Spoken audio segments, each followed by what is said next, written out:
చెప్పండి గురుగారు, అద్భుతమైన శ్రీనివాసరావు గారి మంచి కథ మనందరి కోసం, మన కోసం. అంటే సృష్టి తత్వాన్ని, భగవంతుడి లీలని మనమేమంటే మనుష్య కోణంలో, ప్రపంచ కోణంలోనే చూసి మన కోసమే భగవంతుడు అక్కడ టేబుల్ వేసుకొని కూర్చొని మనం ఒక అప్లికేషన్ ఇస్తే, బాబు ఓకే నీకు ఇబ్బందులు క్లియర్ చేస్తున్నాను, దీనికి ప్యాకేజ్ అని అన్నట్టు పెట్టుకొని అలా చేయొచ్చేమో అని అనుకుంటున్నాను. భగవంతుడి తత్వాన్ని మనం ఎందుకు అర్థం చేసుకోలేమంటే సాంసారిక దృష్టితోనే చూస్తాం కాబట్టి. ఇప్పుడు మన అంతా బిజినెస్ కదా, సంసారం కానీ, సమాజంలో కానీ, భార్యాభర్తలు, పిల్లల మధ్య, బయట ప్రపంచంలో ఎవ్రీథింగ్ అంటే ఏదో ఒక ఎక్స్పెక్టేషన్ తోటి నేను బాగా చూస్తాను, పిల్లలు పెద్దగా పెంచితే లాస్ట్ లో చూస్తారు.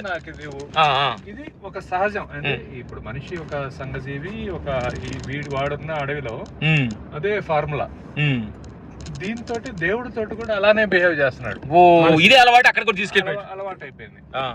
దీనికి వివేకానంద స్వామి ఒక కథ చెప్పారు. ఒక కప్ప సముద్రపు వరదల వలన ఒక బావిలో వచ్చి పడిందంట. బావిలో వచ్చి పడి, సరే అక్కడ ఉన్న కప్ప చూసి, ఏంటి నువ్వు విచిత్రంగా ఉన్నావు, ఎక్కడి నుంచి వచ్చావు? నేను సముద్రం నుంచి వచ్చాను. ఎలా ఉంటది సముద్రం అంటే చాలా పెద్దది, మహాసముద్రం అది, అసలు దాన్ని ఒక జీవిత కాలంలో కూడా ఈదలేము చూడలేము, అంతు చూడలేమని అని చెప్తే, ఆ కప్ప బావి అంతా 10 అడుగులు ఎడల్పు చుట్టుకొలుతుంటది. ఈ చివరి నుంచి ఆ చివరి దూకి ఇంత పెద్దగా ఉంటదా నీ సముద్రం అని అడిగిందంట. అది చూసిన సముద్రం ఇంకదే, ఆ బావి ఈ చివరి నుంచి ఆ చివరికి ఉండే అంత ఉంటది, దానికి చాలా పెద్దది. అసలు సముద్రాన్ని అది కూడా ఊహించలేదు కదా. అంటే మనం కూడా బావిలో కప్పలాగా, అందుకే బావిలో కప్పలాగా ఉండిపోవద్దని చెప్తారు పెద్దలు అంటారు సామెత. అదే ప్రపంచంగా బతికి, అదే పెద్ద ఇది అనుకుని, ఇంకెక్కడా లేదనుకుని, అలా ఆ స్థితిలో, ఆ స్థాయిలో ఆలోచించినప్పుడు అన్ని చిన్నగానే ఉంటాయి. అందుకని ఆ పరిధి దాటి బయటకు వచ్చి సముద్రం చూడడానికి ట్రై చేయాలి.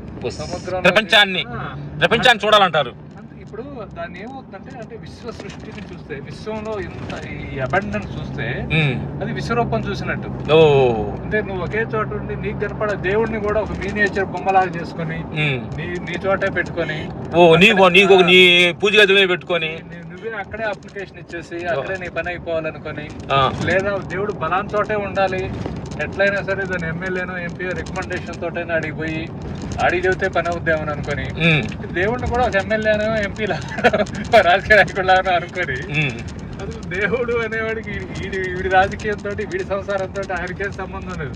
కొన్ని కోటాను కోట్ల జీవరాశి సృష్టి చరాచర క్రమంలో దేని చేసుకున్న కర్మ ఫలితంగా అది ఒక సాఫ్ట్వేర్ డిజైన్ చేసి వదిలిపెట్టాడు. ఇంకా ఆయనకి సంబంధమే లేదు.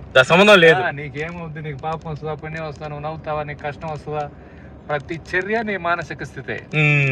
నీలోనే ఉంది ప్రపంచం అంతా, నీలోనే ఉన్నాయి సముద్ర పాలలు, నీలోనే ఉన్నాయి తుఫాన్లు, నీలోనే ఉన్నాయి కామ కోద మదమాన్ చర్యలని, అన్ని నీలోనే ఉన్నాయి. సో అందుకని మనం ఏంటంటే ఆ బావిలో కప్పలా కాకుండా పెద్దగా ఆలోచిస్తే గానీ విశ్వరూపం అర్థం కాదు. విశ్వరూపం అర్థం అయితే మనమేం అడగం.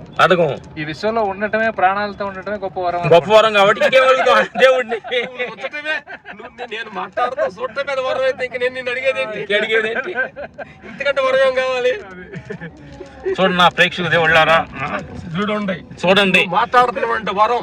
నువ్వు చూస్తే వరం, నువ్వు నడితే వరం, నువ్వు వింటే వరం, నువ్వు తింటే వరం, అడిగితే వరం, నీకు నిద్ర పెడితే వరం, నువ్వు లెగితే వరం, రోజు సాఫీగా బాత్రూమ్ పోతే కూడా వరం, వాటర్ పాస్ పోస్తే వరం. ఎందుకంటే అది కూడా ఆనందమే కదా.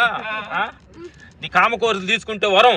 ఇది ఏది ప్రతి విషయాన్ని మనం వరంగా భావించి, ప్రతి విషయాన్ని మనం ఆనందంగా భావిస్తే మన జీవితం చాలా బాగుంటుందని శ్రీనివాసరావు గారు ఈ సంగతి చెప్పారు. Okay, thank you sir.